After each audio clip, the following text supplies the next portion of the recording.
مسیح میں آپ کی سلامتی ہو۔ امید کرتا ہوں کہ آپ سب خوشی سے ہوں گے، آپ سب خیریت سے ہوں گے۔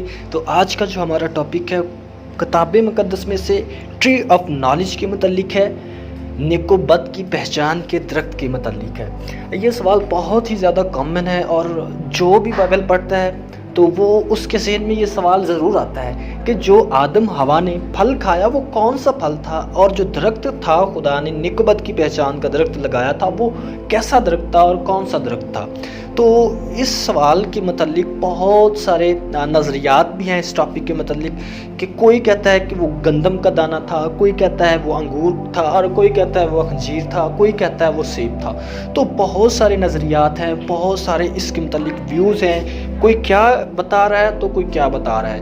تو آج اس ویڈیو میں ان نظریات کے متعلق بھی دیکھیں گے تھوڑا تھوڑا شارٹ میں، اور پھر اس کے بعد اکارڈنگ ٹو بائبل دیکھیں گے کہ وہ درخت کون سا درخت تھا، اس کی کیا کوالٹیز تھی، اور وہ کیسا درخت تھا، اور اس کا جو پھل کھایا گیا وہ کیسا پھل تھا۔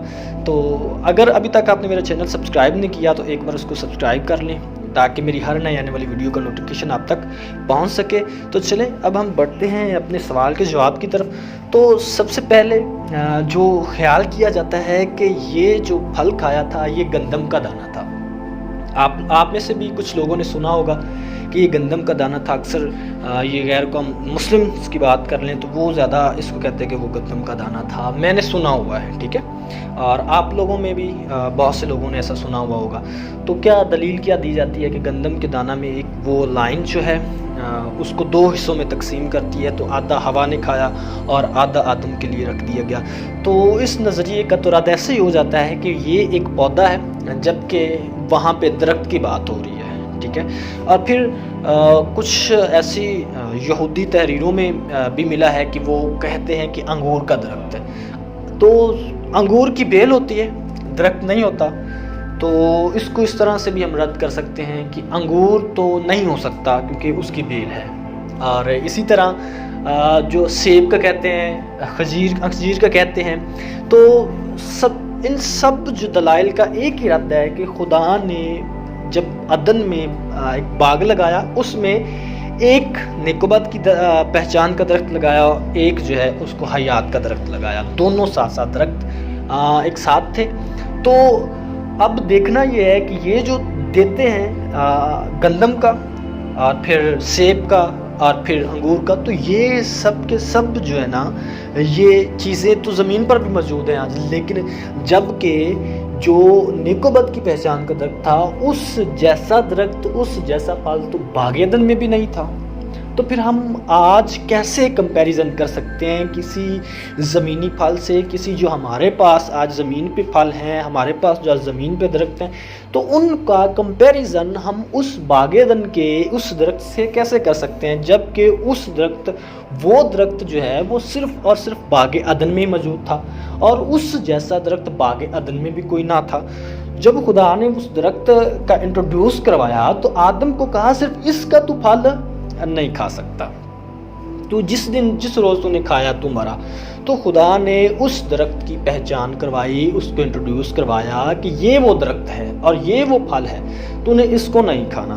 تو اور اس پہ ایک اور بھی نظریہ وہ کچھ لوگ کہتے ہیں، کچھ فرقے کہتے ہیں کہ وہ آدم حوا نے ہم بستری کی سیکس کیا تو اس وجہ سے وہ نافرمانی ہوئی اور خدا نے ان کو نکال دیا۔ تو یہ بھی انتہائی غلط اور خطرناک نظریہ ہے۔ کیسے؟ جب خدا نے حوا کو بنایا تو اس نے اس کو اس کی بیوی ٹھہرا دیا ہے نا، اس نے کہا ایک جسم ہوں گے۔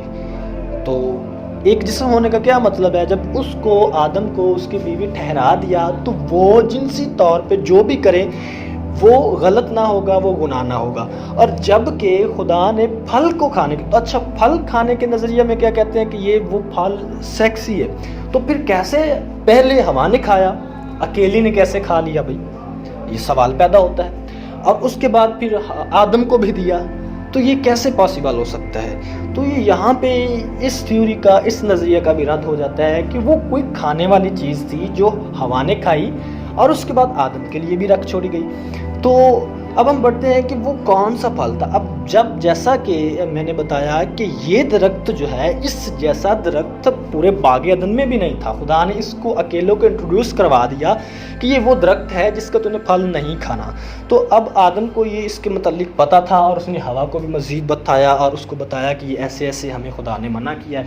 اب پھر سانپ کو جب پتہ چلا تو شیطان کو پتہ چلا، وہ سانپ کے روپ میں آیا، پھر اس نے ہوا کو بہکایا اور اس نے اس کو پھل کھانے پہ مجبور کیا اور اس نے پھل کھایا. ٹھیک ہے، کیا کیا؟ پھل کھایا. اب جو باغ عدن کا انوائرمنٹ ہے، باغ عدن کا جو ماحول ہے، وہ میں پہلے اپنی پچھلی ویڈیو میں بیان کر چکا ہوں، اس کا میں لنک آپ کو نیچے دے دوں گا. باغ عدن اس کا نام. تو باغ عدن جو ہے اس کا انوائرمنٹ، اس کا ماحول میں بیان کر چکا کہ وہ جنت تھی، وہ پیراڈائز تھا، وہ خدا کا باغ تھا.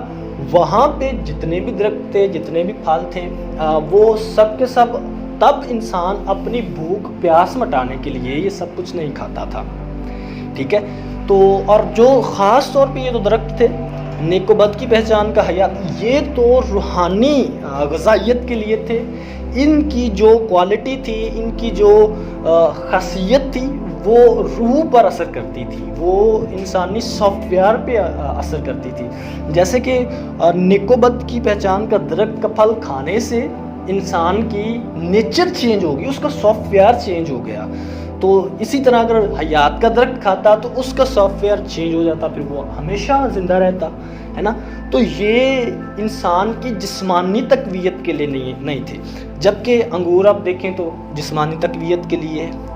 اور اسی طرح آپ گندم دیکھیں، اسی طرح یہ سارے پھل جو بتائے جاتے ہیں، سیب، خجیر وغیرہ جو بتائے جاتے ہیں، یہ سب کے سب جسمانی تقویت کے لیے ہیں.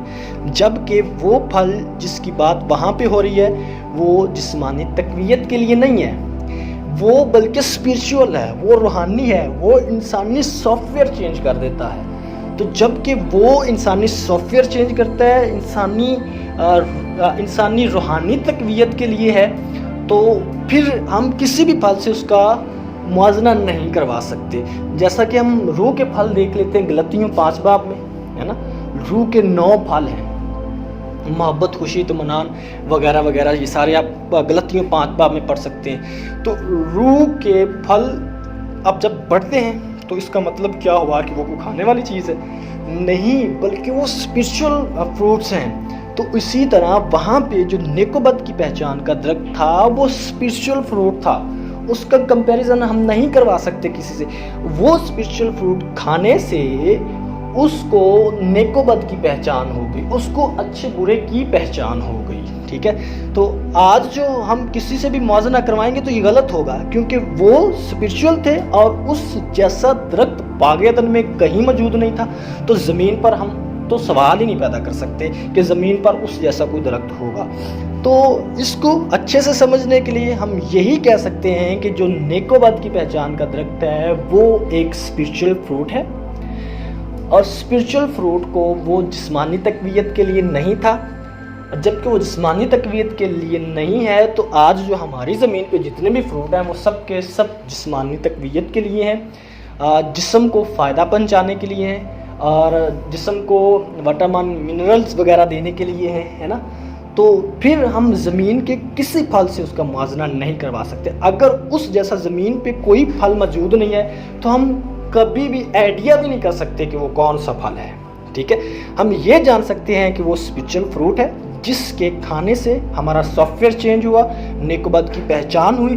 تو خدا نے باغ عدن سے نکال دیا تاکہ یہ اس گناہ میں ہم یہ پھل کھا کے ہمیشہ کے لیے زندہ نہ رہے. خدا نے انسان کو باغ عدن سے آؤٹ کر دیا تاکہ یہ پھل کھا کے یہ ہمیشہ کے لیے اس گناہ میں نافرمانی میں زندہ نہ رہے. تو خدا نے اس کو باغ عدن سے آؤٹ کر دیا.